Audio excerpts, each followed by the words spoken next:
মেয়েরা জেনানা শিক্ষিকা হতে পেরেছিলেন।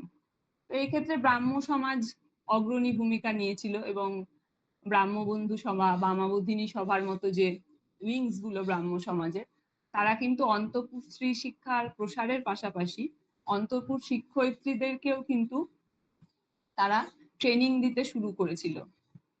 তার ফলে অনেক মেয়ে কিন্তু শিক্ষিকা হিসেবে ট্রেনিং নেওয়ার সুযোগ পেয়েছিলেন। এছাড়াও ব্রাহ্ম সমাজের বাইরেও কিছু অর্গানাইজেশন, যেমন উত্তরপাড়া হিতকারিণী সভা, চোরাবাগান বালিকা বিদ্যালয়ের যে সভা, তারাও কিন্তু দেশীয় মেয়েদেরকে জেনানা শিক্ষিকা হিসেবে ট্রেন করতে আরম্ভ করেন।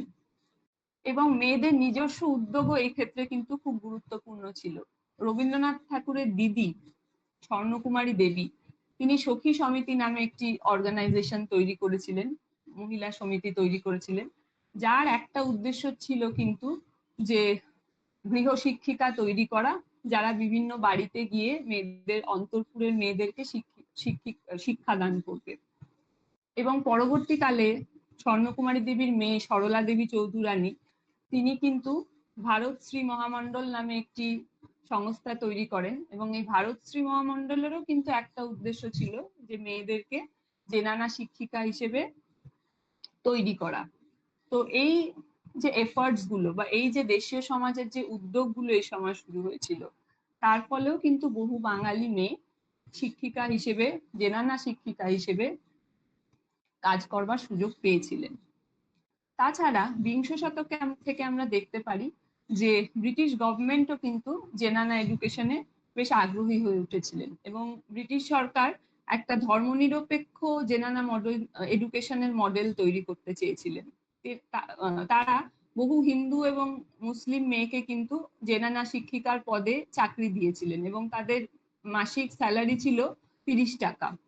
এবং তারা দুটো স্কিম তৈরি করেছিলেন জেনানা শিক্ষার। প্রথমটা ছিল যে জেনানা শিক্ষিকারা বিভিন্ন বাড়িতে বাড়িতে গিয়ে স্টুডেন্টদেরকে পড়াশুনো শেখাবেন, সেটাকে বলা হতো home to home visitation scheme, মানে শিক্ষার্থীদের বাড়িতে গিয়ে তাদেরকে শিক্ষাদান করা। আরেকটা স্কিম ছিল যেখানে শিক্ষার্থীদেরকে কোনো একটা বিশিষ্ট ব্যক্তির বাড়িতে জড়ো করে একসাথে শিক্ষিকা সেখানে এসে তাদেরকে পড়াতেন, এটাকে বলা হতো সেন্ট্রাল ভিজিটেশন স্কিম। এটা মূলত পূর্ববঙ্গে এই স্কিমটা খুব সাকসেসফুল হয়।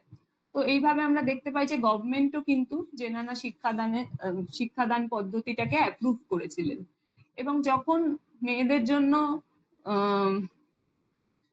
প্রথাগত স্কুল বা কলেজ অলরেডি তৈরি হয়ে গিয়েছে, তখনও কিন্তু জেনানা এডুকেশন আমরা দেখতে পাই যে এটা কন্টিনিউ করছে।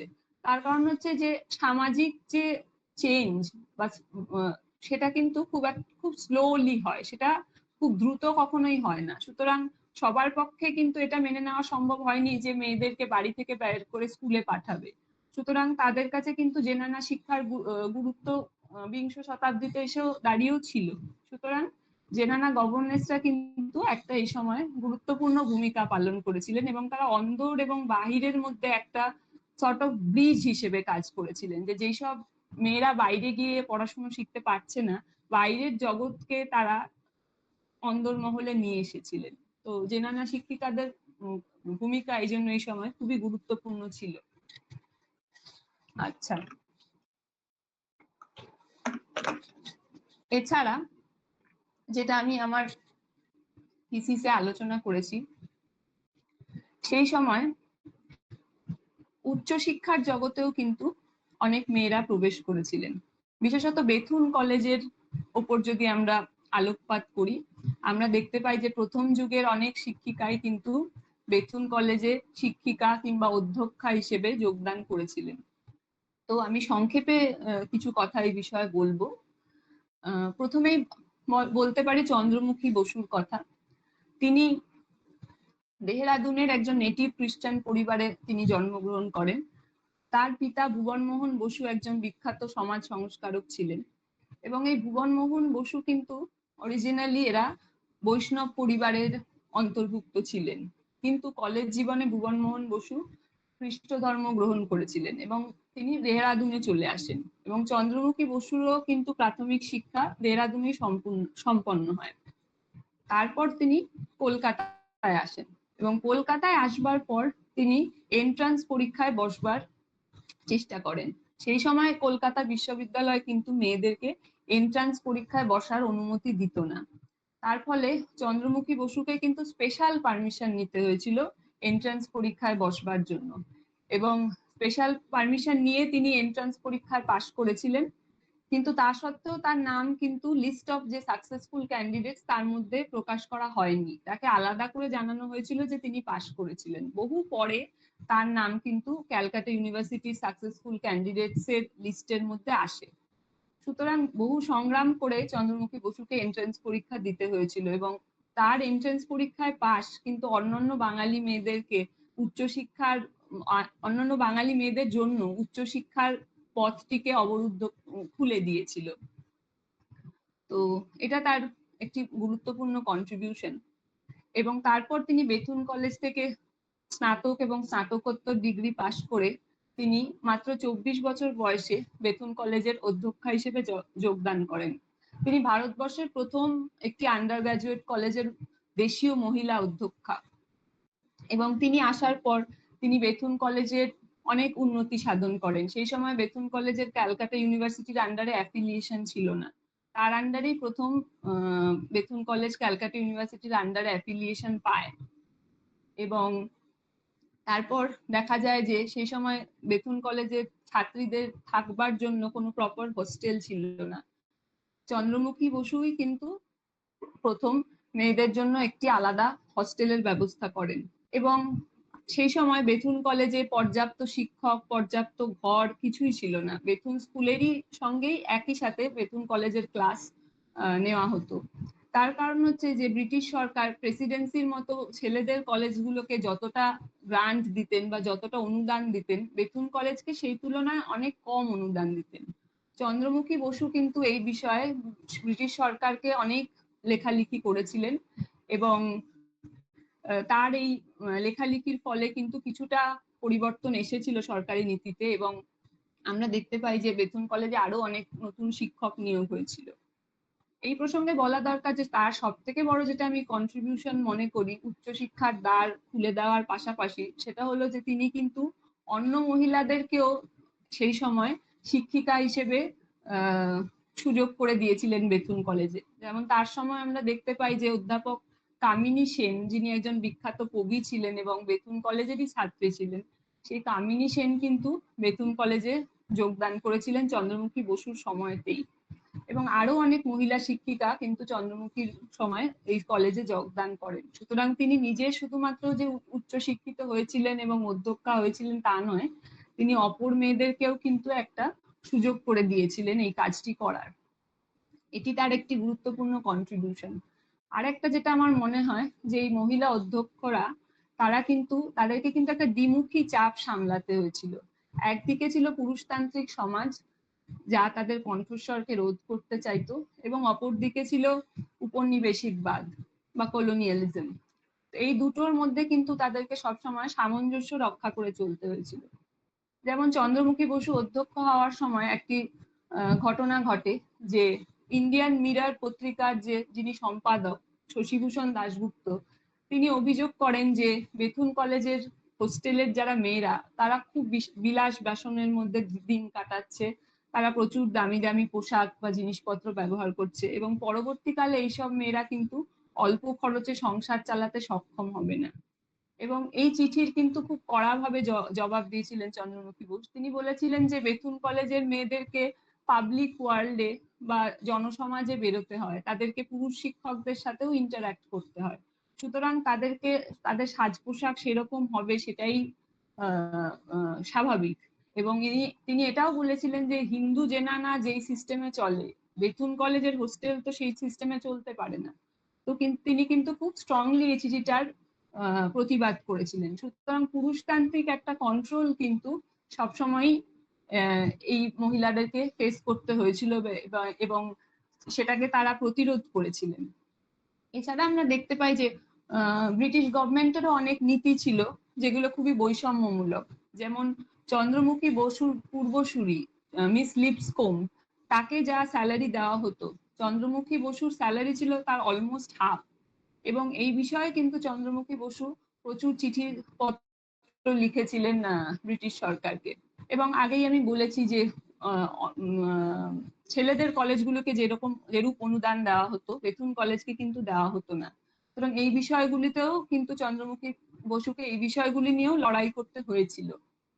এবং তার যে উত্তরসূরিরা, যেমন কুমুদিনী দাস, রাজকুমারী দাস, এদের কথাও আমি আলোচনা করেছি। এরাও কিন্তু বেথুন কলেজের উন্নতি সাধনে যথেষ্ট চেষ্টা করেছিলেন। যেমন কুমুদিনী দাসের সময় প্রথম স্নাতকোত্তর ডিগ্রি চালু হয়েছিল কলেজে, স্টুডেন্টস ইউনিয়ন চালু হয়েছিল। এবং রাজকুমারী দাস চেষ্টা করেছিলেন মেয়েদের জন্য কারিগরি শিক্ষা বা ভোকেশনাল ট্রেনিং চালু করতে, যাতে মেয়েরা পড়াশোনা শেখার পাশাপাশি কিছু রোজগারও করতে পারে। তো এইভাবে তারা কিন্তু নারী সমাজের প্রগতিকে এগিয়ে নিয়ে যেতে চেষ্টা করেছিলেন। সর্বশেষ আমি বলবো তটিনী দাসের কথা, যিনি 1934-এ অধ্যক্ষা হয়েছিলেন, চন্দ্রমুখী বসুর অনেক পরে। তো তার সময় আমরা কিন্তু দেখতে পাই যে বহু মুসলিম মেয়ে বেথুন কলেজে পড়তে আসে। পূর্ববঙ্গ থেকেও মুসলিম মেয়েরা আসতেন এবং পশ্চিমবঙ্গেরও অনেক মুসলিম মেয়ে বেথুন কলেজে এই সময় পড়তে আসতেন। তো এই সময় ব্রিটিশ সরকার কিন্তু ডিভাইড অ্যান্ড রুল পলিসি চালু করেন এবং তারা কলেজগুলির মধ্যেও এটিকে ইমপ্লিমেন্ট করবার চেষ্টা করেন। এই সময় ব্রিটিশ সরকার কিন্তু চেষ্টা করেছিলেন যে বেথুন কলেজের হিন্দু এবং মুসলিম ছাত্রীদের মধ্যে একটা বিভেদ সৃষ্টি করতে এবং তাদের হস্টেলটিকে আলাদা করে দিতে।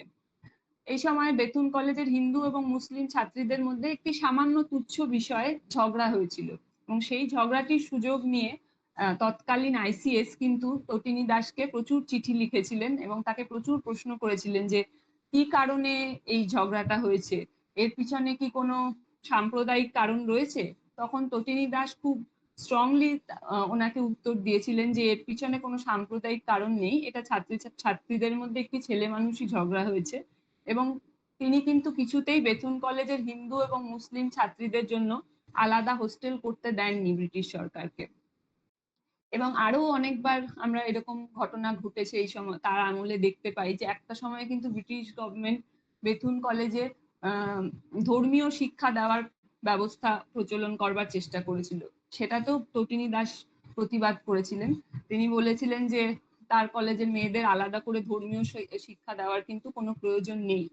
তো তার প্রচুর চিঠিপত্র আমরা বেথুন কলেজ আর্কাইভসে পাই, যেগুলি আমাদের ঐতিহাসিকদের পক্ষে খুবই গুরুত্বপূর্ণ কিছু তথ্য তুলে ধরে।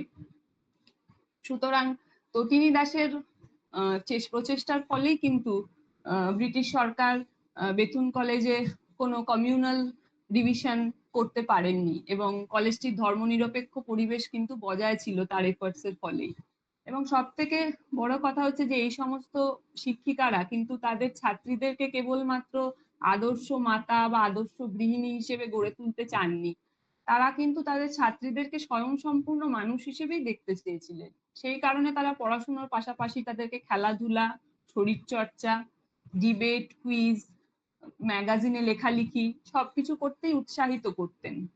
এবং সর্বোপরি তাদের উদাহরণ কিন্তু তাদের ছাত্রীদেরকে অনুপ্রাণিত করেছিল যে শিক্ষা জগতে প্রবেশ করতে বা ইন জেনারেল পেশা জগতে প্রবেশ করতে।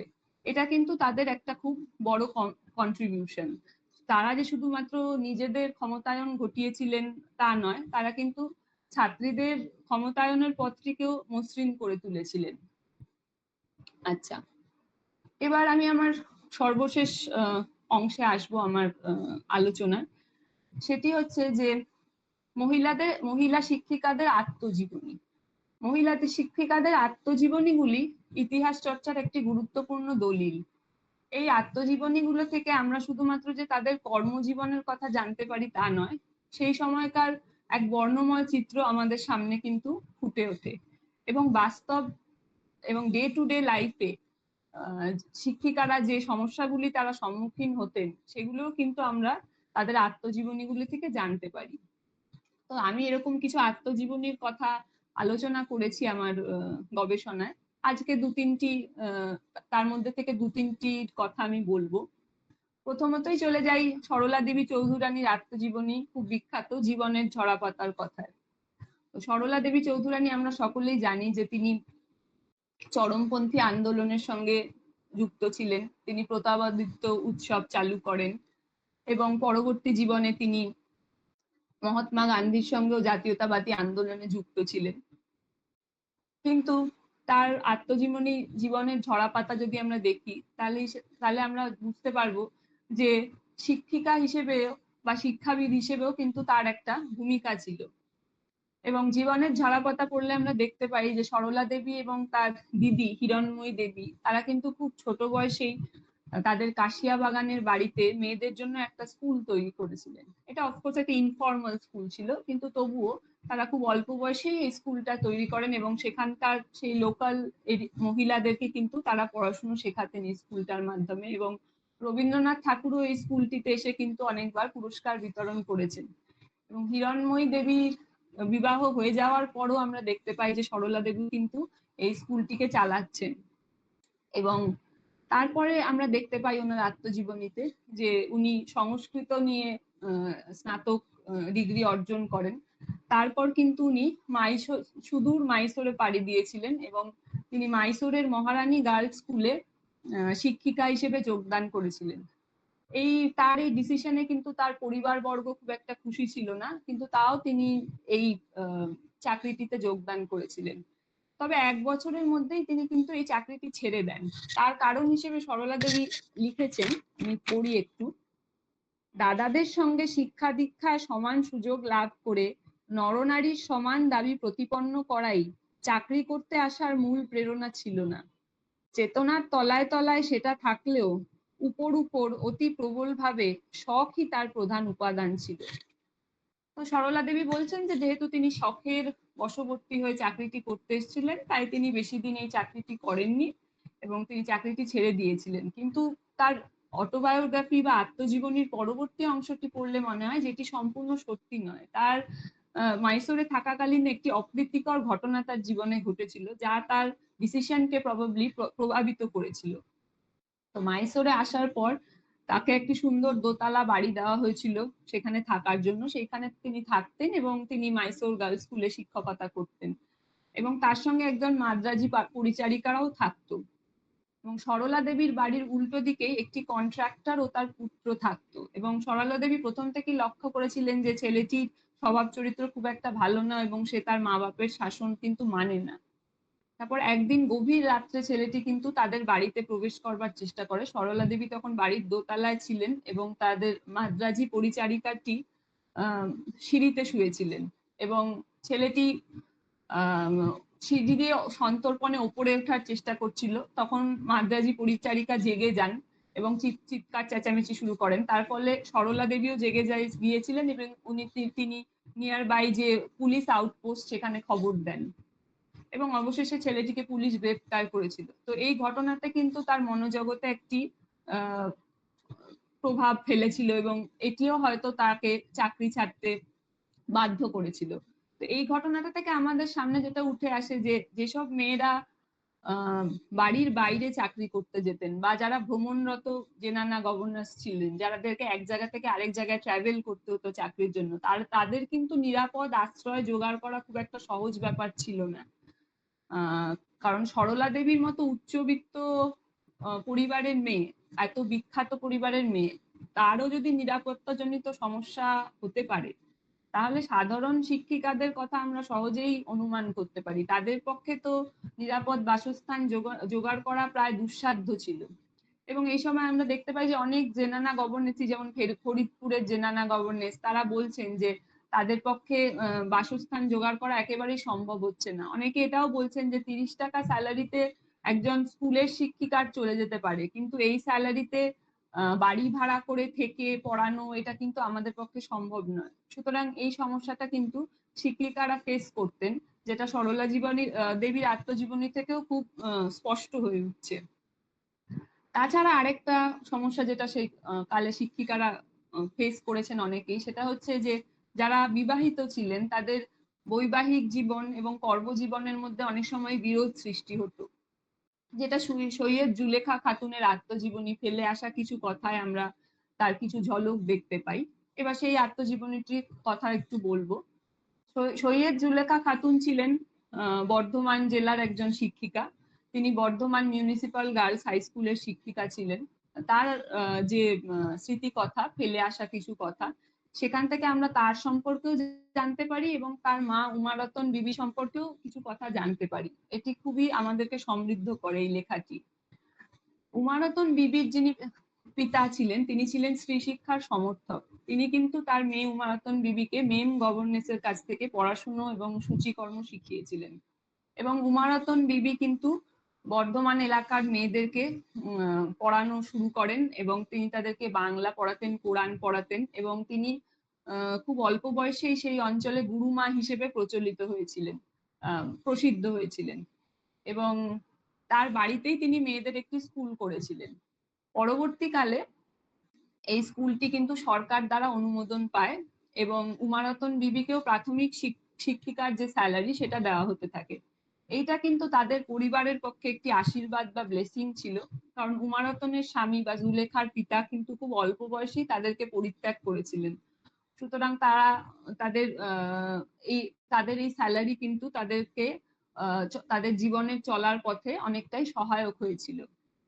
এবার আসি জুলেখা খাতুনের কথা। উমারতন বিবির কন্যা জুলেখা খাতুন প্রাথমিকভাবে তার মার স্কুলেই তিনি পড়াশুনো করেন এবং তারপর তিনি বর্ধমানের মিউনিসিপাল গার্লস হাই স্কুল থেকে পাশ করেন।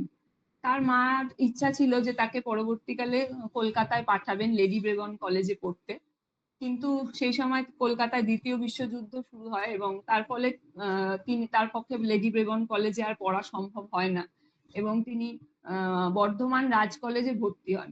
এবং মনে রাখা দরকার যে সেই সময় বর্ধমান রাজ কলেজে সহশিক্ষা সবে প্রচলন হচ্ছে এবং সেই সময় সৈয়দ জুলেখা খাতুন সেখানে পড়াশুনো শিখতে শুরু করেন এবং তিনি কিন্তু লিখেছেন যে তাকে প্রচুর প্রতিবন্ধকতা ফেস করতে হয়েছিল এই সমাজে, কারণ তাদের ক্লাসের ছেলেরা একেবারেই পছন্দ করতো না যে মেয়েরা পড়াশোনা শিখছে। তারা নানা রকম ভাবে ক্লাসের মেয়েদেরকে উত্ত্যক্ত করতো। তারা একবার তাদের মেয়েরা যেই পুজোয় জল খেতেন সেই পুজোটাকে তারা ভেঙে দিয়েছিল। তারপর জুলেখা একবার বার্ষিক পরীক্ষায় খুব ভালো ফল করেছিলেন এবং তার ফলস্বরূপ কিছু ছেলে তিনি যেই রিক্সায় যাতায়াত করতেন কলেজে সেটিকে ভেঙে দিয়েছিলেন এবং এরকম প্রচুর ঘটনা হয়েছিল।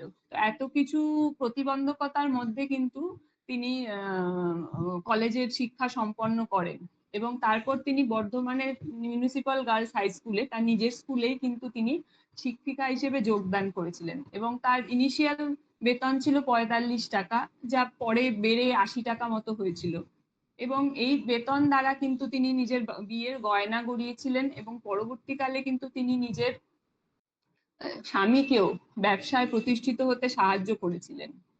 সুতরাং আমরা দেখতে পাই যে শিক্ষকতা পেশার মাধ্যমে অনেক মহিলাই কিন্তু মুক্তির প্রথম স্বাদ পেয়েছিলেন। যেমন জুলেখা আত্মজীবনীতে লিখছেন, এইখানেই আমার জীবনের অহংকার বা সার্থকতা যে কোনোদিন আমাকে কারো গলগ্রহ হতে হয়নি। আমার বাবদ একটি পয়সাও কাউকে খরচ করতে হয়নি। আমি এই মতোই আমার মেয়ে ও নাতনিদের মানুষ করার চেষ্টা করছি। তো এই কথা জুলেখা বলছেন। তার সাথে সাথে তিনি কিন্তু তার শিক্ষিকা জীবনের কিছু চ্যালেঞ্জেস এর কথাও বলছেন।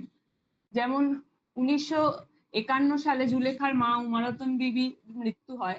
তারপর জুলেখা তার মার স্কুলটিরই দায়িত্ব নেন এবং সেই স্কুলেই তিনি পড়াতেন, আজীবন তার সঙ্গে যুক্ত ছিলেন। সেখানে পড়ানোর সময় তিনি বলেছেন যে তার স্বামীর পরিবারের প্রচুর আত্মীয় স্বজন প্রায়ই তার বাড়িতে এসে থাকতেন এবং নানা রকম ঝঞ্ঝাট সৃষ্টি করতেন। তার বাড়িটি যে তার কর্মক্ষেত্র সেই কথাটা কিন্তু তাদের মাথায় থাকতো না এবং তাদের উপদ্রব সামলেই কিন্তু তাকে ক্লাস নিতে হতো বা অন্যান্য কাজ করতে হতো। সুতরাং বিবাহিত মহিলাদের যে সমস্যাগুলি, তাদের কর্মজীবন এবং ব্যক্তিগত জীবনের মধ্যে ব্যালেন্স করা যে কত কঠিন ছিল সেটা কিন্তু জুলেখার আত্মজীবনী থেকে আমরা জানতে পারি। একই সঙ্গে এই পেশাটির মাধ্যমে তারা যে অনেকটা মানসিক শান্তি এবং মুক্তির স্বাদও পেয়েছিলেন সেই কথাও কিন্তু ফুটে উঠেছে। তো সর্বশেষ আমি বলবো জ্যোতির্ময়ী দেবীর কথা। জ্যোতির্ময়ী গাঙ্গুলি, তিনি ছিলেন কাদম্বিনী গাঙ্গুলি ও দ্বারকানাথ গঙ্গোপাধ্যায়ের মেয়ে। তাদের পরিচয় আমাদের সকলেই জানা। কাদম্বিনী গাঙ্গুলি প্রথম মহিলা ডাক্তার ভারতের, আর দ্বারকানাথ গাঙ্গুলিও তো স্ত্রী শিক্ষার সঙ্গে খুব অঙ্গাঙ্গী ভাবে তিনি যুক্ত ছিলেন। তো জ্যোতির্ময়ী গাঙ্গুলি ব্রাহ্ম বালিকা শিক্ষালয় এবং বেথুন স্কুল কলেজে তার পড়াশুনো, এবং তারপরে শিক্ষয়িত্রী হিসেবে তার কেরিয়ার শুরু হয়, এবং পরে তিনি শিক্ষাবিদ এবং রাজনীতিবিদ হিসেবেও কাজ করেছিলেন। তো তিনি যখন ব্রাহ্ম বালিকা শিক্ষালয় পড়াতেন, তিনি লিখছেন যে সেই সময় তিনি দেখতেন যে প্রচুর অভিভাবকেরা অভিযোগ করে যে মেয়েদেরকে পড়াশুনো শেখানো হচ্ছে, তারা দিনরাত বসে বসে পড়ছে, তার ফলে তাদের স্বাস্থ্য খারাপ হয়ে যাচ্ছে। তো এই অভিযোগের কথা তার মাথায় ছিল, এবং সেই কারণে তিনি ঠিক করেন যে মেয়েদেরকে বিভিন্ন শরীর চর্চা করানোর ক্লাস শুরু করা হবে স্কুলে, এবং তিনি মেয়েদের সঙ্গে এই বিষয়ে কথাও বলেন। অধিকাংশ ছাত্রী কিন্তু এতে খুব আগ্রহ প্রকাশ করে, তারা শরীরচর্চা করতে আগ্রহী ছিল। কিন্তু যখন এই কথাটি তাদের গার্জিয়ানদেরকে চিঠির মাধ্যমে জানানো হয়, বেশিরভাগ গার্জিয়ানই কিন্তু এতে খুব ঘোরতর আপত্তি জানান। তারা অনেকে তো ডাইরেক্টলি তাদের মেয়েদেরকে লিখেছিলেন যে শরীর চর্চা করে কি হবে, তোরা কি দেবী চৌধুরানী হবি, এতে তোদের শরীরের কোমলতা নষ্ট হয়ে যাবে, এসব তোদের করতে হবে না, এই ধরনের কথাবার্তা তারা বলেন। তাছাড়া জ্যোতির্ময়ী লিখেছেন, আমি একটু বলি, জ্যোতির্ময়ী লিখেছেন যে অধিকাংশ চিঠিগুলির মত একই, এরকম ব্যায়াম শিক্ষা দ্বারা আমাদের দেশের মেয়েদের জাতিগত বিশেষত্ব হারাইবার সম্ভাবনা। এক একজন লিখেছেন যে জল তোলা, বাটনা বাটা এবং বাসন মাজার কাজেই মেয়েদের ব্যায়াম করা হতে পারে। এই ধরনের মতামত অভিভাবকেরা দিয়েছেন। সুতরাং আমরা দেখতে পাচ্ছি যে নারী শিক্ষা এই সময় শুরু হলেও মেয়েদের তার উদ্দেশ্য কিন্তু বরাবরই আদর্শ গৃহিণী বা সুমাতা তৈরি করা, মেয়েদের শারীর স্বাস্থ্য উন্নত করা বা তাদেরকে স্বয়ংসম্পূর্ণ মানুষ হিসেবে গড়ে তোলা, এগুলো কিন্তু নারী শিক্ষার উদ্দেশ্য ছিল না। কিন্তু জ্যোতির্ময়ের মতো শিক্ষিকারা কিন্তু এই সামাজিক এই ধ্যান ধারণার বাইরে গিয়ে বারবার কিন্তু সেগুলিকে চালু করবার প্রচেষ্টা করেছেন। তাছাড়াও আরেকটা জিনিস যেটি জ্যোতির্ময়ী দেবীর লেখা থেকে আমরা পাই, সেটা হলো যে অধিকাংশ ছাত্রী কিন্তু পর্যাপ্ত পরিমাণে খাওয়া দাওয়া করতো না এবং সময়েও খাওয়া দাওয়া করতো না। তিনি একটি ঘটনার কথা বর্ণনা করেছেন যে তার ক্লাসের একটি চালাক চতুর ছাত্রী বিকেলের দিকে প্রায়ই সে খুব অন্যমনস্ক হয়ে পড়তো এবং খুব ক্লান্ত হয়ে পড়তো, এবং একদিন সেই ছাত্রীটি কিন্তু ক্লাসে জ্ঞানও হারায়। তারপর জ্যোতির্ময়ী কিন্তু তার সহপাঠীদের থেকে জানতে পারেন যে মেয়েটি খুব ভোরবেলা স্কুলে আসতো এবং সে আগের দিনের বাসি ভাত সামান্য খেয়ে স্কুলে আসতো, এবং অধিকাংশ দিন সে কোনো টিফিনও খেত না, তার বাড়ি থেকে কোনো টিফিনও দেওয়া হতো না। সুতরাং এই ঘটনাটা শুনতে পেরে তিনি খুবই দুঃখিত হয়েছিলেন, এবং তিনি মেয়েটিকে অ্যাডভাইস দিয়েছিলেন যে পুষ্টিগুণ সমৃদ্ধ খাবার তার খাওয়া উচিত। কিন্তু এর ফল হয়েছিল বিপরীত। মেয়েটির মা বাবা এটা শুনে খুবই বিরক্ত হয়েছিলেন এবং তারা জ্যোতির্ময়ীর বিরুদ্ধেই স্কুলের অধ্যক্ষকে কিন্তু কমপ্লেন করেছিলেন। সুতরাং আমরা এই ধরনের সমস্যা কিন্তু শিক্ষিকাদেরকে সেই সময় প্রায়শই ফেস করতে হতো। মেয়েদের শরীর স্বাস্থ্য ভালো রাখার জন্য প্রচেষ্টা করা বা তারা যাতে সুষ্ঠুভাবে পড়াশুনো করতে পারে সেই পরিবেশ সৃষ্টি করা কিন্তু তখনকার অধিকাংশ অভিভাবকদের উদ্দেশ্য ছিল না। সুতরাং জ্যোতির্ময়ী মতো শিক্ষিকারা কিন্তু সেগুলো যখন করার চেষ্টা করতেন, তারা কিন্তু বারবার বাধা প্রাপ্ত হতেন। তো এটা আমরা দেখতে পাই তার লেখায়। তাছাড়াও আমরা দেখতে পাই যে অনেক মেধাবী মেয়েদের উচ্চশিক্ষার স্বপ্নই কিন্তু অকালে ঝরে পড়তো। বেসিক বা প্রাইমারি এডুকেশন পাওয়ার পর তাদের কিন্তু আর ফার্দার পড়াশুনো করবার সুযোগ দেওয়া হতো না, বা অনেক সময় তাদেরকে তাদের পছন্দের বিষয়ও পড়তে দেওয়া হতো না। যেমন একটি ঘটনার কথা তিনি বলেছেন যে তার একজন ছাত্রী, তার ইচ্ছা ছিল যে ইতিহাস এবং লজিক নিয়ে পড়ার, কিন্তু তার বাবা বলেন যে তাকে বায়োলজি নিয়েই পড়তে হবে, কারণ তার বাবার মতে বায়োলজি শিখলে সে আদর্শ গৃহিণী হতে পারবে। তো এই ধরনের নানা রকম কথাবার্তা সেই সময় গার্জিয়ানরা কিন্তু প্রায়শই বলতেন, এবং জ্যোতির্ময়ী দেবীর মতো শিক্ষিকারা সেগুলোকে পরিবর্তন করা, তাদের মত পরিবর্তন করার চেষ্টা করতেন। এবং পরবর্তীকালে আমরা দেখতে পাই যে জ্যোতির্ময়ী দেবী যখন শ্রীলঙ্কার বুদ্ধিস্ট কলেজের প্রিন্সিপাল হন, তখন কিন্তু তিনি মেয়েদের কল্যাণের জন্য অনেকগুলি প্রকল্প চালু করেছিলেন। যেমন মেয়েদের জন্য তিনি শরীর শিক্ষার ব্যবস্থা শরীর চর্চার ব্যবস্থা করেছিলেন কলেজে। তাছাড়া কলেজের মেয়েরা যাতে সময় মতো আহার গ্রহণ করতে পারে সেই জন্য তিনি মেয়েদের জন্য সুষম খাবার ব্যবস্থাও করেছিলেন ক্যান্টিনে। তো এইভাবে কিন্তু তিনি নারীদের সার্বিক উন্নতি ঘটানোর চেষ্টা করেছিলেন। তবে এক্ষেত্রে বলে রাখা ভালো যে সরলা দেবী বা সৈয়দ জুলেখা খাতুনের মতো জ্যোতির্ময়ী দেবী কিন্তু কোনো আত্মজীবনী লেখেননি। তিনি মূলত যেটা লিখেছেন সেটা হচ্ছে যে শিক্ষা বিষয়ে কিছু প্রবন্ধ। কিন্তু এই প্রবন্ধগুলি ইন্টারেস্টিং, তার কারণ এই প্রবন্ধগুলিতে কিন্তু তিনি কোনো শিক্ষা বিষয়ে কোনো তত্ত্ব বা থিওরির কথা বলেননি। তিনি তার নিজের জীবনের কিছু অভিজ্ঞতাই এই প্রবন্ধগুলির মধ্যে বলেছেন, এবং এই অভিজ্ঞতাগুলোর মাধ্যমে তিনি তার শিক্ষা সম্বন্ধে তার যা ভাবনা চিন্তা সেটাকে তুলে ধরেছেন।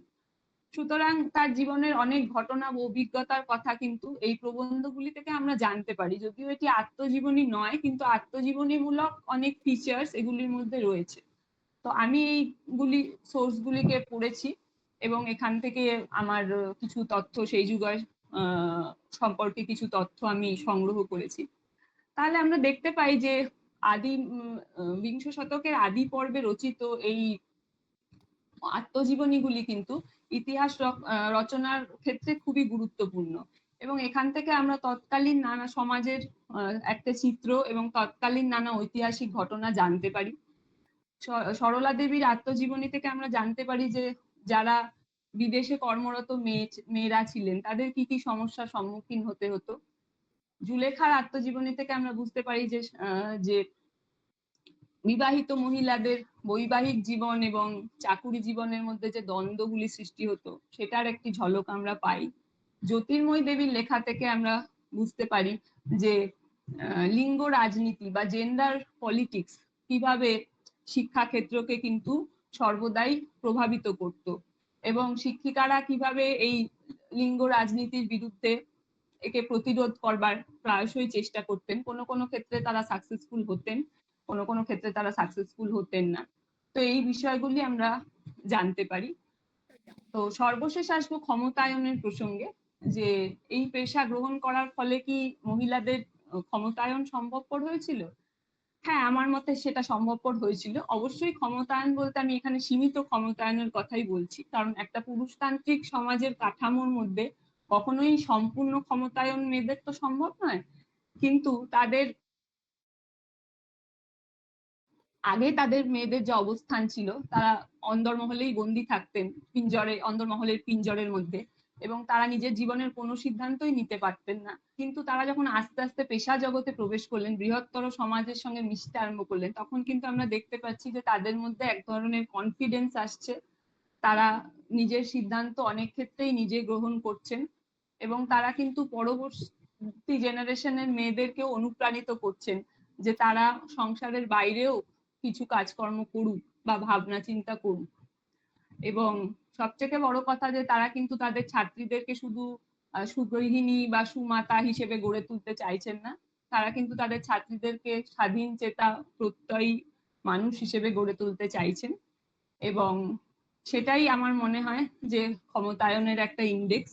তাদের নিজেদেরও ক্ষমতায়ন হচ্ছে, এবং তাদের প্রভাবে তাদের ছাত্রীরাও কিন্তু অনুপ্রাণিত হচ্ছেন। তো এই অবধি আজকে আমি বলবো, এই বলে আমি আমার বক্তব্য শেষ করছি। সবাইকে ধন্যবাদ। যদি কোনো প্রশ্ন বা মন্তব্য থাকে তাহলে অবশ্যই আমি উত্তর দেওয়ার চেষ্টা করব। ধন্যবাদ মধুরা। প্রথমেই বলি, মধুরা কিন্তু থিসিসটা ইংলিশ ভাষায় লিখেছে এবং সেই ইংলিশও খুবই সুন্দর সাবলীল ইংলিশ। আর আজকে যখন বাংলায় বলছিল আমি মুগ্ধ হয়ে সত্যি আমি মুগ্ধ হয়ে গেছিলাম। মানে এত ঝরঝরে প্রাঞ্জল ভাষায় ও এবং গল্প ছলে ওর এই কঠিন জটিল গবেষণাটাকে আমাদের কাছে প্রেজেন্ট করলো। সত্যি খুব ভালো বলেছো মন্দিরা। আমার মনে হয় আমাদের ছাত্রীরা খুবই উপকৃত হয়েছে, তাদের সবারই খুবই ভালো লেগেছে তোমার বক্তৃতা। এবার আমি একটু সবাইকে প্রশ্ন করতে বলবো। এত ভালো একটা বক্তৃতার পর একটু আলোচনা না হলে তো হয় না। যে বলবে একটু হাত তোলো, ওই রেজ ইওর হ্যান্ড একটা অপশন আছে না, দিয়ে তারপরে মাইক অন করে বলো, ঠিক আছে? আর আজকে আমাদের সঙ্গে রয়েছে নন্দিনী জানা, ডক্টর নন্দিনী জানা। উনি ইকবালপুর কলেজে ইতিহাস পড়ান, ইতিহাস বিভাগের অ্যাসোসিয়েট প্রফেসর। আমাদের আরেকজন পিএইচডি গবেষক রয়েছেন, তিনিও অ্যাসোসিয়েট প্রফেসর মগরাহাট কলেজে, তোমাদের অনেকেরই কলেজের অধ্যাপিকা। তো তোমরা তোমাদের বিদগ্ধ মতামত দিয়ে আলোচনাটাকে শুরু করে দাও, তারপরে আমাদের ছাত্রীরা বলুক।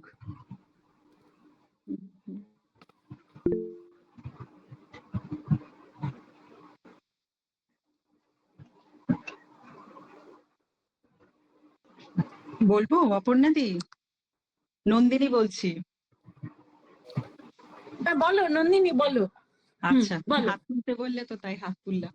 হ্যাঁ হ্যাঁ হ্যাঁ, ঠিক আছে। আমি আসলে প্রথম দিকে বেশ কিছুটা মিস করে গেছি, আমার একটু ঢুকতে দেরি হয়ে গেছিল, তো ওই প্রথম দিকের অংশটা আমি খানিকটা শুনতে পারিনি। খুব ভালো কাজ করছো মধুরা, অনেক অভিনন্দন। খুব ভালো লাগলো শুনে যেটুকু শুনলাম।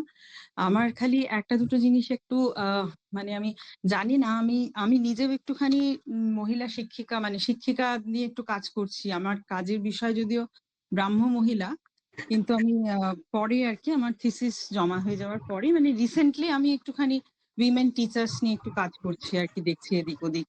তো আমি যেটা আমার একটা জিনিস আমি প্রথম দিকে যেটা বলেছো তুমি, মানে যেটা মনে হয় ইনফর্মাল এডুকেশন, যে নানা এডুকেশন যে সিস্টেম, ওইটা নিয়ে মনে হয় বলেছো। ওইটা আমি খুব বেশি ওটা জানি না, বা ওটা নিয়ে আমার কাজ খুব বেশি নয়।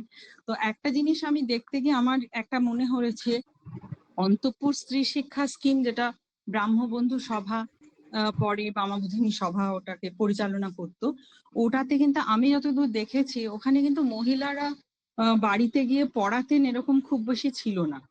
মানে অন্তঃপুর স্ত্রী শিক্ষা এই স্কিমটা ব্রাহ্মরা চালু করেছিলেন, এটা তো অনেক পুরনো স্কিম আর কি, 1863 এরকম সময়, যে সময় 63-64।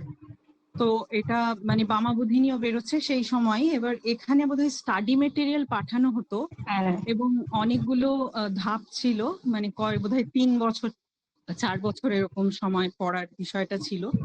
তো সেখানে মেয়েরা পড়াশোনা মানে বাড়িতে পাঠানো হতো, তারপর তারা পড়তো, এবং তারপরে পরীক্ষার প্রশ্নপত্র পাঠানো হতো, আর বাড়ির পুরুষরা বা বাড়ির অন্য লোকেরা সাহায্য করবে আর কি পড়ার বিষয়, তারপর তারা ওটাতে পরীক্ষা দেবে। তো এরকম সম্ভবত ছিল জিনিসটা। আমি খুব ডিটেলে এটা নিয়ে কাজ করিনি, কিন্তু যেটুকু পড়েছি আমার এটা মনে হচ্ছে যে এই জিনিসটা মনে হচ্ছে এরকম। আর পরে যেগুলো ছিল, ওই ব্রাহ্মরাও অনেকে ছিলেন, ওই বিক্রমপুর সম্মিলনী সভা, তারপরে আরো কতগুলো ছিল, ফরিদপুর শরীর সভা। হ্যাঁ, ফরিদপুর সুরিত সভা, এরকম যেগুলো ছিল, সেগুলোতেও কি মেয়েরা মানে বাড়িতে গিয়ে পড়াতেন ওই জেনানা এডুকেশনের মতো? এইটা আমি খুব বেশি জানি না, আমি এটা জানতে চাইছি, জিজ্ঞেস করছি, কারণ অন্তঃপুর স্ত্রী শিক্ষাটাতে সম্ভবত বাড়িতে গিয়ে মেয়েরা পড়াতেন না। হ্যাঁ, আমিও এটাই মানে এটা অত ডিটেলে বলতে পারিনি। সেটা হচ্ছে যে এই সময় ওনার আপনি ঠিকই বলেছেন, এটাই স্কিম ছিল যে 5 বছরের একটা সিলেবাস ওদেরকে দিয়ে দেওয়া হতো এবং স্টাডি মেটেরিয়াল দিয়ে দেওয়া হতো, এবং অনেক ক্ষেত্রেই ওরা বাড়িতেই পড়াশুনো করে, ওরা জাস্ট এক্সামিনেশনটা ওই সভার দ্বারা কন্ডাক্ট করা হতো এবং ওরা পরীক্ষা দিত। কিন্তু ওই ব্রাহ্মদের মধ্যে দু একজন মহিলা, যেমন শশীপদ ব্যানার্জির যিনি মেয়ে ছিলেন, আরো দু একজনের কথা আমার এক্সাক্ট এখন মনে পড়ছে না, তারা কিন্তু মানে লোকালি মহিলাদেরকে পড়ানোরও একটা ব্যবস্থা করেছিলেন ইনফর্মালি। তো সেই সেন্সে আমি ওই কথাটা বলেছি। কিন্তু যে এটা ঠিকই যে যে সমাজগুলোর কথা আপনি বললেন, সেটা তারা কিন্তু মূলত ওরা বাড়িতেই মেয়েরা পড়াশুনো করে পরীক্ষাটা দিত, সেইভাবে তারা করতো, এবং তারা কিছু মেয়েকে টিচার হিসেবে ট্রেনিংও দিতেন, এবং তারা কেউ কেউ স্কুলেও চাকরি করতো, এবং এই ধরনের জেনানা শিক্ষিকা হিসেবেও চাইলে কেউ ট্রেনিং নিতে পারতো। তো এই ব্যাপারটা তখন ছিল।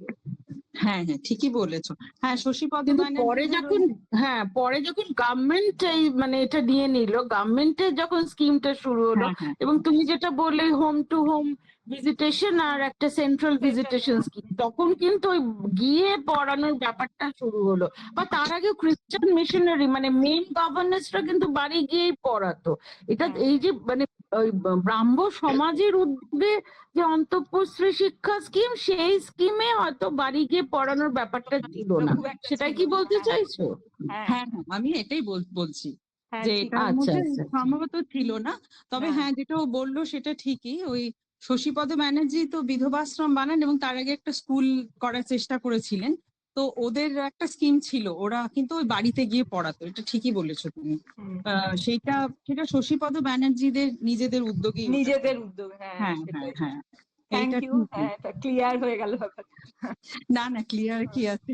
আর একটুখানি আমি তোমার কাছে একটু জানতে চাইছি যে তুমি যে যেটা এই কি বলে, এই যে জেনানা মিশনে যে মেয়েরা যেত, এটা খ্রিস্টান মিশনারিদেরটা কবে শুরু হয়েছিল আর গভর্নমেন্টেরটা কবে শুরু হয়েছিল? মানে তুমি যেহেতু কাজ করেছো নিশ্চয়ই মানে এক্স্যাক্টলি। হ্যাঁ, গভর্নমেন্টে তো প্রথম ট্রেনিং স্কুল তো 19 শতকে, যেটা ঢাকা ট্রেনিং স্কুল, যেটা 1860s এরকম টাইমে শুরু হয়েছিল। এবং মিশনারিরা তো অনেক দিন ধরেই করছিলেন। মিশনারিরা কিন্তু মেনলি মানে স্ত্রী শিক্ষার প্রসারটা বেশি দিকে তারা বেশি মানে আগ্রহী ছিলেন। তারা ওই অরফানেজ বা বোর্ডিং স্কুল তৈরি করেছিলেন। কিন্তু 19 শতকের শেষ দিক থেকে তারা কিন্তু সেই স্কুলগুলোকেই আবার মানে টিচার রিভাইভ ট্রেনিং করে। স্কুলে, হ্যাঁ রিভাইভ করে আবার টিচার ট্রেনিং এর দিকে সেটাকে মানে নিয়ে যান সেই দিকে। ঢাকা ট্রেনিং স্কুল থেকে মনে হয় কিছু মেয়েরা ফর্মাল স্কুলে চাকরিও হ্যাঁ পেয়েছিল। চাকরিও পেয়েছিল অনেক হ্যাঁ, মানে কিছু। সেটা শুধু ইয়ে হ্যাঁ নয় যে নানা শিক্ষিকা মানে বাড়িতে বাড়িতে গিয়ে হ্যাঁ, পড়ানো নয়, এমনি মানে যে স্কুলেও। স্কুলগুলো হ্যাঁ তৈরি হচ্ছে হ্যাঁ সেগুলো হ্যাঁ 19th সেঞ্চুরির একদম শেষ দিকে, মানে ওগুলো হ্যাঁ কিছু সরকারি ডকুমেন্টে পাওয়া যায় হ্যাঁ, যে মেয়েরা আর্কাইভাল চাকরি রেকর্ডে করতে কিছু যাচ্ছে। হ্যাঁ, মহিলার নাম আর্কাইভাল আছে রেকর্ডে যারা ওই কিছু ঢাকা আছে। ট্রেনিং স্কুল থেকে পাশ করে ওই বিভিন্ন স্কুলে চাকরি করছেন। যেমন এই একটা আছে একজনের নাম আমি পেয়েছিলাম, ঈশ্বরী দাসী বলে, এমিলি ঈশ্বরী। আর্কাইভাল রেকর্ড ওনার কথা আছে যে ওনার সঙ্গে বোধহয় ওনার স্কুল ম্যানেজমেন্টের একটা কিছু সমস্যা হয়েছিল, তো সেই জন্য ওনার সম্বন্ধে একটা ইন্ডিভিজুয়াল ফাইল আছে ওয়েস্ট বেঙ্গল স্টেট আর্কাইভসে। এবং উনি কিন্তু ঢাকা ট্রেনিং স্কুল থেকেই পাশ করে ওই স্কুলে চাকরি করতেন। আচ্ছা, খুব ভালো। তোমার কাজ কবে মানে বেরোবে বা পরে তোমার থিসিস জমা দাও, তারপর নিশ্চয়ই পড়তে পারা যাবে। না ও তখন পড়বে। অ্যাওয়ার্ডেড হয়ে গেছে নন্দিনী, ওর ও ভাইবা awarded হয়ে হয়ে গেছে? গেছে। আচ্ছা আচ্ছা, আমি শুরুটা একদম মিস ও এখন করেছি তো। ডক্টর মধুরা চক্রবর্তী। হ্যাঁ, ও এবার আচ্ছা আচ্ছা বইটা বেরোনোর অপেক্ষায় আমরা রয়েছি, তার জন্য আচ্ছা আরেকটু পরিশ্রম হয়তো ওকে করতে হবে। আচ্ছা আচ্ছা ঠিক। আচ্ছা, ঠিক আছে বেশ। ঠিক আছে, খুব ভালো লাগলো শুনে, থ্যাংক ইউ। মন্দিরা কিছু বলবে? হ্যাঁ ম্যাডাম, খুবই ভালো বলেছে মধুরা। ওর থিসিস মানে ওর পুরো গবেষণার বিষয়টা ভীষণই ইন্টারেস্টিং। আমার মানে একটা জাস্ট প্রাথমিক প্রশ্ন, আমিও বোধহয় জয়নিং এর সময়টাতে কিছু টেকনিক্যাল সমস্যা হচ্ছিল। মধুরার মানে সময়সীমাটা কি আছে? আমার সময়সীমাটা হচ্ছে 1849 থেকে 1947, মানে স্বাধীনতা পর্যন্ত ধরা অনেকটা, হয়েছে। হ্যাঁ। অনেকটা, এইখানে হ্যাঁ। আচ্ছা, যেটা আর কি আমার মনে মানে জানতে ইচ্ছা করছে যে প্রথমে তো সত্যি যে চন্দ্রমুখী বসু উনি তো খ্রিস্টান মানে নেটিভ খ্রিস্টান পরিবারেরই ছিলেন, ফলে ওনার পক্ষে একটা অ্যাসেন্ট অব্দি সম্ভব ছিল। বা তুমি কামিনী সেনের কথা বলেছো, উনি ব্রাহ্ম পরিবারের ছিলেন। মানে এটা তো অনেক বড় সময়। মানে আমরা এই যে শিক্ষকতার আঙিনায় সেভাবে হিন্দু পরিবারের আহ আহ, মানে মেয়েদের পদার্পণ কি দেখতে পাচ্ছি, বা সেটা কিরকম সময় থেকে? আমরা বিংশ শতকের একদম প্রথম দিকে দেখতে পাচ্ছি যে মূলত কিন্তু ব্রাহ্মরাই আসছেন বা নেটিভ খ্রিস্টানরাই আসছেন। সেই সময় আমরা খুব একটা হিন্দুদেরকে দেখতে পাচ্ছি না। তো বিংশ শতকের মাঝামাঝি সময় থেকে আমরা কিন্তু কিছু হিন্দু মহিলা এবং কিছু মুসলিম মহিলাদের 19 কথাও শতক পাচ্ছি। নাকি না বিংশ না, শতক? বিংশ শতক। 19 শতকে তো আচ্ছা। স্ত্রী তো শিক্ষার নেই, প্রসার হ্যাঁ। হয়েছে। হ্যাঁ, সেটা তো নেই। বিংশ শতকের 19 শতকের মাঝামাঝি স্ত্রী শিক্ষার প্রসারটা হচ্ছে। এবং বিংশ শতকের প্রথম দিক থেকে কিছু পেশা জগতে মেয়েদের আসার ব্যাপারটা হচ্ছে। কিন্তু প্রথম যুগে একদম প্রথম ডেকেডে প্রথম 10 বছর এরকম সময় তো হিন্দুরা অতটা আসছেন না, তখন মূলত খ্রিস্টান এবং ব্রাহ্মরাই আসছেন। কিন্তু বিংশ শতকের মাঝামাঝি সময় থেকে আমরা দেখতে পাচ্ছি যে কিছু হিন্দু পরিবারের মেয়েরাও এখানে আসছেন। যেমন আমি বলিনি আজকে, আমার রিসার্চে একজনের কথা বলেছি, শ্যামমোহিনী দেবীর কথা। উনি তো হিন্দু পরিবারের বিধবা ছিলেন। তো হ্যাঁ। বিধবারাও কিন্তু অনেকে আসছেন। এবং তারা কিন্তু এই সময়ে থেকে আমরা দেখতে পাচ্ছি যে তারা শিক্ষকতায় পেশায় আসছেন, তারা নিজেদের স্কুলও করছেন। এবং মুসলিম নারীদের মধ্যেও কেউ কেউ আসছেন, যেমন সৈয়দ জুলেখা খাতুনের কথা বললাম, এরকম আরো দু একজন আমরা পাচ্ছি। আচ্ছা, মানে এই জুলেখা খাতুনের টাইমটা কিরকম? জুলেখা খাতুন কখন আসছেন? টাইমটা হচ্ছে মানে উনি যখন মানে শিক্ষিকা হিসেবে কাজ করছেন তখন এই ধরো 1940 1930 এরকম। হুম। অর্থাৎ একদমই মানে 20th সেঞ্চুরির হ্যাঁ, প্রায় মাঝামাঝি তৃতীয় বলা যায়। চতুর্থ হ্যাঁ, দশকে হ্যাঁ, গিয়ে। ওই সময়টায় আমরা দেখতে পাচ্ছি। আরেকটা জিনিস আমার মানে আমি খুব কিউরিয়াস যে এই যে মানে শ্যামমোহিনী দেবী তিনি মানে বৈধব্য আসার পরে একটা হচ্ছে যে মেয়েদের বিয়ের আগে তারা কিছুটা ফ্রি থাকছে, তারা কিছু পেশায় নিযুক্ত হচ্ছে, শিক্ষকতা তো তার মধ্যে একটা খুবই মানে রেকমেন্ডেড মানে খুবই উপযুক্ত পেশা বলে ধরা হতো মেয়েদের ক্ষেত্রে। আর যেটা তুমি বললে যে বৈধব্য আসলে মানে বিধবা নারীদের তারা পড়াশোনা শিখে পড়াশোনা শেখাবে, এরকম কথাও আর কি আমি যেহেতু পত্রপত্রিকা নিয়ে কাজ করি ওখানে পাচ্ছি। না আমাদের এই যে ইন্টারভেনিং যে পিরিয়ডটা, যে ম্যারিড উইমেন, সধবা মানে বিবাহিত নারীরা আর কি, যে তারা মানে কি কন্টিনিউ করছে অ্যাজ টিচার, বা তারা কি মানে এটা কি তাদের এমপ্লয়াবিলিটিতে কোনো সমস্যার সৃষ্টি করছে? সেখানে একটা তো সামাজিক বিরোধ তো ছিলই, কারণ খুব উচ্চ শিক্ষিত মহিলা বা যারা চাকরি করেন তাদেরকে সমাজ তো সেই সময় ভালো চোখে দেখতো না। সুতরাং প্রথম অনেক শিক্ষিকার ক্ষেত্রেই আমরা দেখতে পাচ্ছি যে তারা হয়তো সারা জীবন বিয়েই করেননি, যেমন শিবনাথ শাস্ত্রীর যিনি বোন ছিলেন হেমলতা শাস্ত্রী, তিনি তো বিয়েই করেননি। এবং চন্দ্রমুখী বসুর ক্ষেত্রে আমরা দেখতে পাচ্ছি হেমলতা সরকার তো এর মেয়ে গো, ভুল বললেন। হেমলতা শিবনাথ শাস্ত্রীর মেয়ে। মেয়ে, হ্যাঁ হ্যাঁ। তিনি তো বিয়ে করেছিলেন বোধহয়। পরে তাহলে আর পরে করেছিলেন। তিনি সম্ভবত বৈবাহিক সূত্রেই দার্জিলিং এ গেছিলেন। হ্যাঁ, তাহলে আমি না, অন্য কার সাথে তিনি কিন্তু স্কুলও বানিয়েছিলেন বিয়ের পরেই। নিজের মেয়েদের ছেলে মেয়েদের পড়াশোনার মানে পড়ানোর জন্য স্কুল ছিল না, তখন তিনি ওই মহারানী গার্লস স্কুলটা ওই 1910 এরকম সময় প্রতিষ্ঠা করেন। তখন উনি বিবাহিতই ছিলেন, তবে একটা বড় সময় উনি স্কুলের কাজ করেছেন।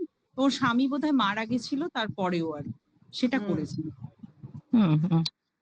হ্যাঁ, তো অনেক ক্ষেত্রে দেখা যাচ্ছে যে বিয়ের পর মেয়েরা ছেড়ে দিচ্ছে চাকরি, সেটাও অনেক মানে এস্টিমেট গুলো দেখলে বোঝা যাচ্ছে।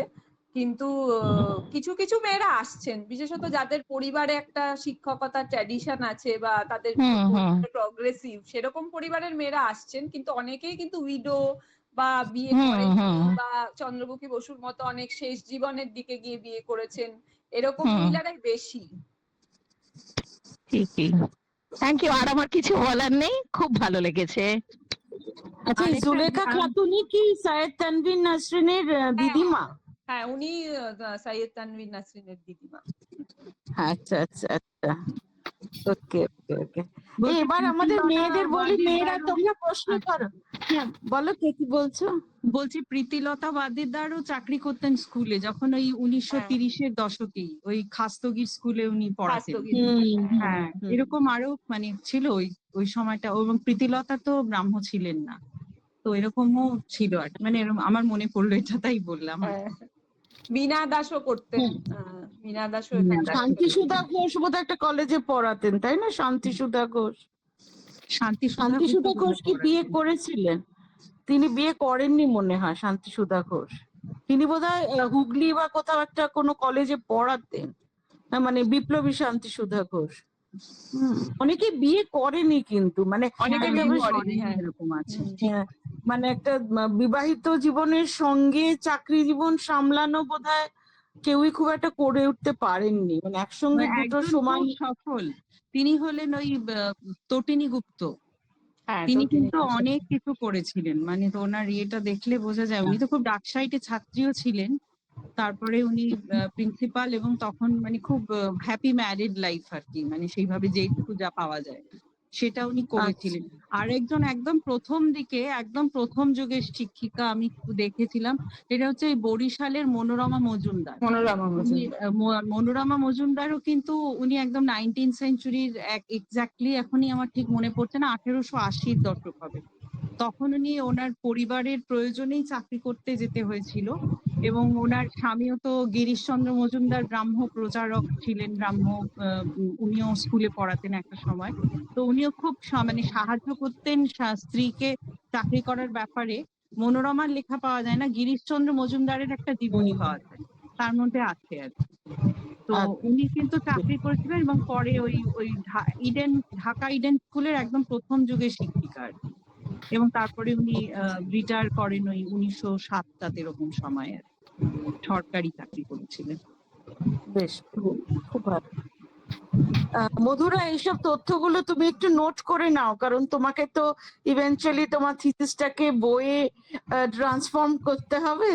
তো এই আরেকটু একটু এলাবোরেট করো, হ্যাঁ, আরেকটু তথ্য যদি সংযোজন করতে পারো খুব ভালো হয়। আচ্ছা, এবার আমাদের ছাত্রদের কাছে যাই। অনেকেই তো তোমরা এই 19 শতকের মেয়েদের, 19 শতক 20 শতকের মেয়েদের ইতিহাস নিয়ে ডিসার্টেশন করতে চাইছো। সরলা দেবী চৌধুরানীর জীবনে ঝরা পাতা একজন পড়েছো, এবং ওই ঠাকুর পরিবারের মেয়েদের নিয়ে কাজ করবে বলেছো। আরো অনেকেই কিন্তু ইন্টারেস্টেড। হ্যাঁ, আর এদের এমনিতেও সিলেবাসেই আছে ইউজি সেমিস্টার 6 এবং পিজি সেমিস্টার 4 উইমেন টিচার্স, হ্যাঁ, women in professions, teachers, doctors etcetera. তো এদের সিলেবাসেই আছে। তোমরা প্রশ্ন করো, সাহস করে একটু প্রশ্ন করো। দিদি তোমাদের থেকে খুব বড় নয়, মধুরাদি। তিথি, কিছু প্রশ্ন আছে? তিথি, ললিতা,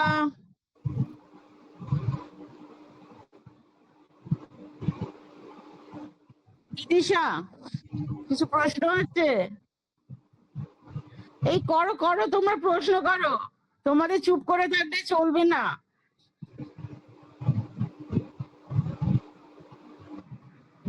দেখো কেউ বলে না কিছু। হ্যাঁ বলো, শ্রেয়া বলবে বলছো। হ্যাঁ ম্যাম, শ্রেয়া, প্রথমেই মধুরাদিকে আমি ভীষণ ধন্যবাদ জানাই এত সুন্দর করে এত এনরিচিং একটা বক্তব্য তুলে ধরার জন্য, এবং উপস্থিত সকল বয়োজ্যেষ্ঠ টিচারদেরকেও প্রণাম জানাই। তো আমি একটা প্রশ্ন করছিলাম, পুরোটাই শুনেছি প্রথম থেকে।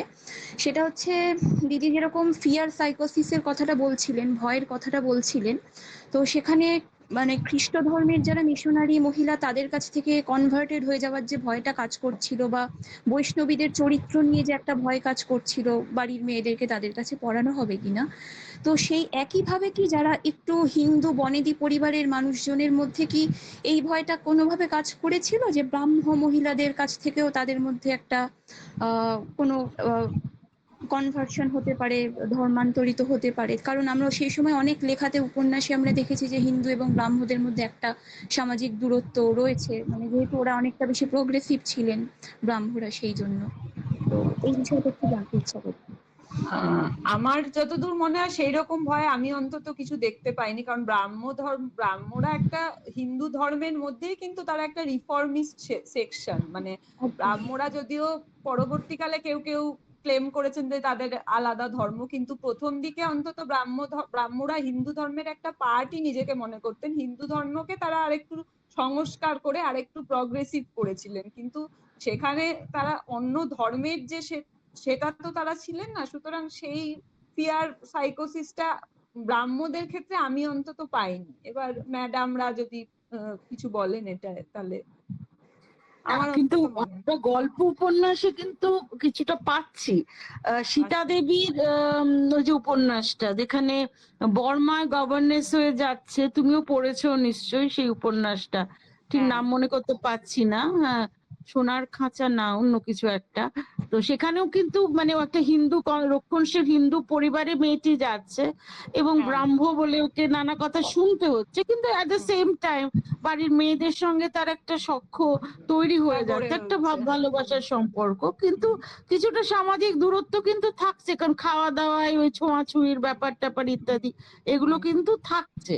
হ্যাঁ, তো মানে এটা যে নেই একদম তা নয়, মানে এই ব্যাপারটা মনে হয় একটু এক্সপ্লোর করা যেতে পারে। আমার মনে হয় যে ব্রাহ্ম মেয়েদের কতটা গ্রহণযোগ্যতা ছিল, হ্যাঁ, রক্ষণশীল হিন্দু পরিবারে, এই ব্যাপারটা কিন্তু একটু আরেকটু তলিয়ে দেখার অবকাশ রয়েছে। মানে এই ব্যাপারটা নিয়ে একটু ভাবনা চিন্তা করতে পারো।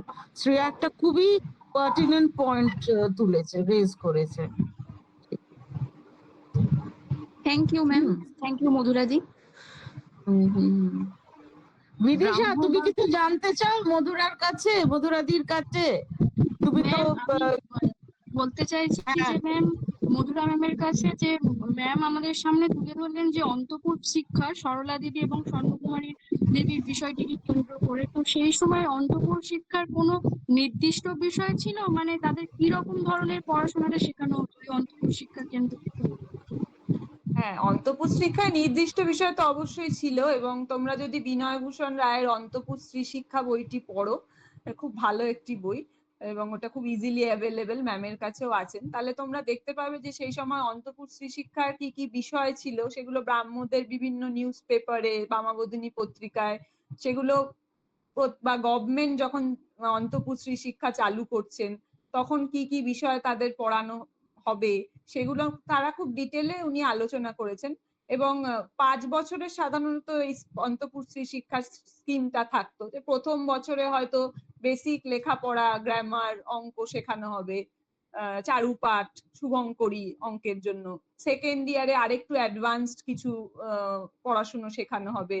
তার সঙ্গে সঙ্গে মেয়েদের জন্য যেহেতু দেওয়া হয়েছে শিশু পালনের কিছু ট্রেনিং, সূচিকর্ম, এই ধরনের জিনিসগুলো সিলেবাসে মানে অন্তঃপুর স্ত্রী শিক্ষা সিলেবাসে থাকতো। মানে basically basic reading, writing, mathematics এটাই থাকতো, তাতে মেয়েরা বেসিক কিছু পড়াশোনা শিখতে পারে, চিঠিপত্র লিখতে পারে, হিসেব নিকেশ করতে পারে, এবং তারা সংসারের কিছু কাজ, সূচিকর্ম ইত্যাদি করতে পারে। তো সেই ধরনের জিনিসগুলোই, এবং কিছুটা ধর্মীয় শিক্ষার কিছু জিনিসও থাকতো, মুসলিমদের ক্ষেত্রেও থাকতো, হিন্দুদের ক্ষেত্রেও থাকতো, ধর্মীয় শিক্ষার কিছু গল্প বা এই ধরনের কিছু থাকতো।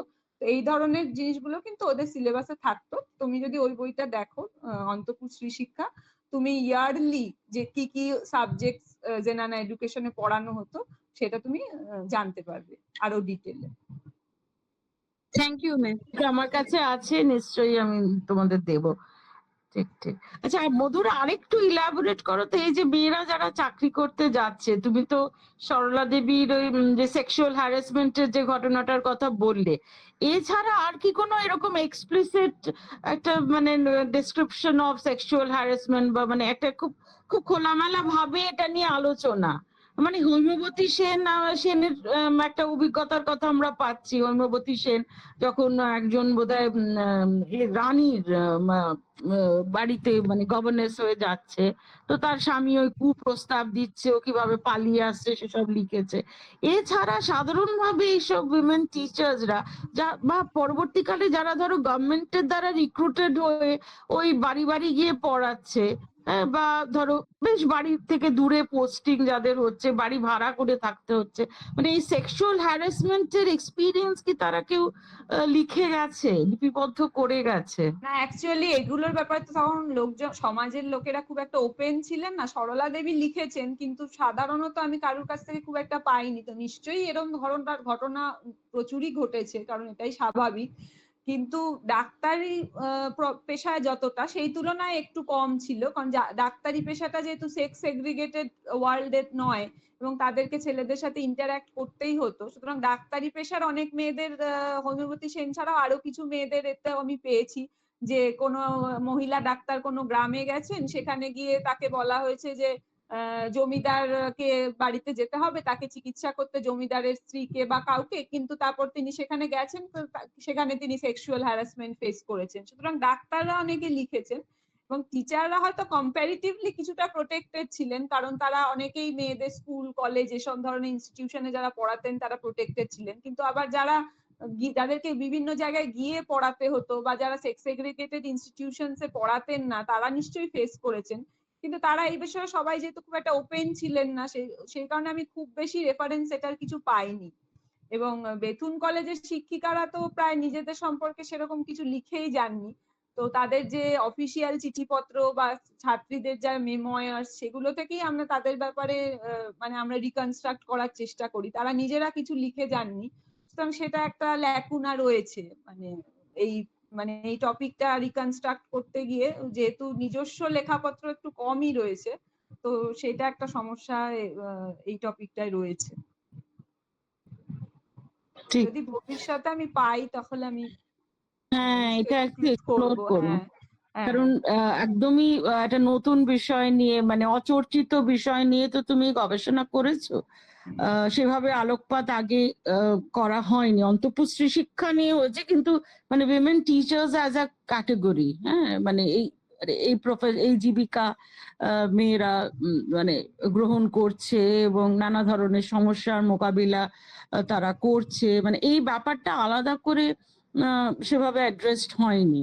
তো এটা তুমি প্রথম করেছো, নন্দিনী, মন্দিরা এরাও কিছুটা কিছুটা হয়তো ধরবে, তুলে ধরার চেষ্টা করবে। তো আমাদের ছাত্রীরাও রয়েছে, তারাও কিন্তু খুব ভালো MS স্তরে খুব ভালো ভালো ডিসার্টেশন লেখে, এবং আমার ধারণা যে তোমার এই বক্তৃতা শুনে তারা, এবং তার বক্তৃতা পরবর্তী আলোচনা শুনে তারা প্রত্যেকেই খুবই সমৃদ্ধ হয়েছে। আচ্ছা, এবার আমরা শেষ করব, কিন্তু তার আগে যদি কারো প্রশ্ন থাকে একটা কিছু বলো। এই সে সুদেশনা, পূজা, তোমরা অনেকেই রয়েছো সেম4-এ, তোমরা একটু একটা কিছু প্রশ্ন করো দিদিকে। হ্যাঁ, তোমাদের কণ্ঠস্বর আমরা শুনি। তোমাদের ভালো লেগেছে কিনা সেটা অ্যাটলিস্ট একটা মাইকটা অন করে বলো। হ্যাঁ ম্যাম, খুব ভালো লেগেছে। Thank you. আচ্ছা আচ্ছা, এই প্রান্তোষ বাবু আপনি কিছু বলবেন? প্রান্তোষ বাবু আপনি কিছু বলবেন?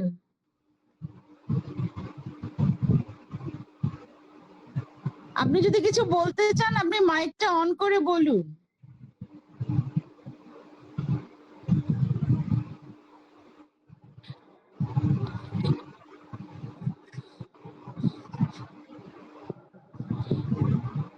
আচ্ছা, এই প্রান্তোষ বাবু, প্রান্তোষ বন্দ্যোপাধ্যায়, উনি রোকেয়া বিশেষজ্ঞ, উনি প্রথম থেকে আছেন, তো ওনার যদি কিছু বক্তব্য থেকে থাকে আমরা শুনতে আগ্রহী, কিন্তু আর খুব একটা সময় আমরা দিতে পারবো না, কারণ আমাদের তো সারাদিন ধরে অনলাইন ক্লাস চলছে, বা ছাত্রীদের আমাদের মুক্তি দিতে হবে এই অনুষ্ঠান থেকে। মুক্তি নিয়ে তারা পরে হয়তো মানে লাঞ্চ করে আবার আরেকটা ক্লাসে জয়েন করবে। আচ্ছা, সোনালী ছিলে, সোনালী কি তুমি কিছু বলবে? সোনালী কি লিভ করে গেছে? সোনালী ম্যাম লিভ করে গেছেন। আচ্ছা আচ্ছা আচ্ছা, ঠিক আছে, তাহলে আমরা এখানে শেষ করি। হ্যাঁ, আর অনুষ্ঠানের প্রথম দিকটা আমরা মিস করে গেছি, তারপর থেকে রেকর্ডিং হয়েছে, দেখা যাক ইউটিউবে আপলোড করতে পারি কিনা। তো খুব সুন্দর বলেছো মধুরা, আবার বলছি।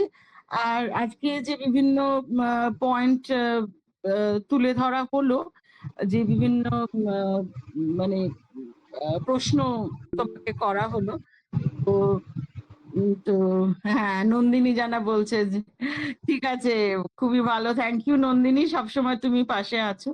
তো তো সেগুলো আমার মনে হয় তোমাকেও অনেকটা এনরিচ করবে মধুরা। হ্যাঁ, অনেকটাই। তোমার এই থিসিস থেকে যখন বইয়ের দিকে তুমি এগোবে, মানে থিসিসকে বইয়ে রূপান্তরিত করার চেষ্টা করবে, তখন এই প্রশ্নগুলো অ্যাড্রেস করার চেষ্টা করো, আরেকটু এক্সপ্লোর করো। ওই যে বললাম, এখনো সেভাবে এক্সপ্লোর করা হয়নি, অনেক দিক রয়েছে যেগুলো এক্সপ্লোর করা হয়নি, তো সেগুলো একটু এক্সপ্লোর করার চেষ্টা করো। ঠিক আছে, আমার মনে হয় যে তোমার কাজটা মানে যখন বই হিসেবে প্রকাশিত হবে তখন সেটা সাদরে গৃহীত হবে পাঠক সমাজে, এবং শুধুমাত্র গবেষক মহলে নয় বা ঐতিহাসিক মহলে নয়, সাধারণ পাঠক পাঠিকাদের কাছেও সেটা গ্রহণযোগ্য হবে, সেটা খুবই সমাদৃত হবে। হ্যাঁ, একটা পাথ ব্রেকিং গবেষণা তুমি করেছো, আরো এগিয়ে যাও, প্লিজ গো আহেড। ঠিক আছে, থ্যাংক ইউ। থ্যাংক ইউ সবাই আজকে যে ছিলে সবাইকে অনেক অনেক ধন্যবাদ জানাই। সবাই ভালো থেকো। ওকে, বাই। ঠিক আছে, থ্যাংক ইউ। Hmm hmm.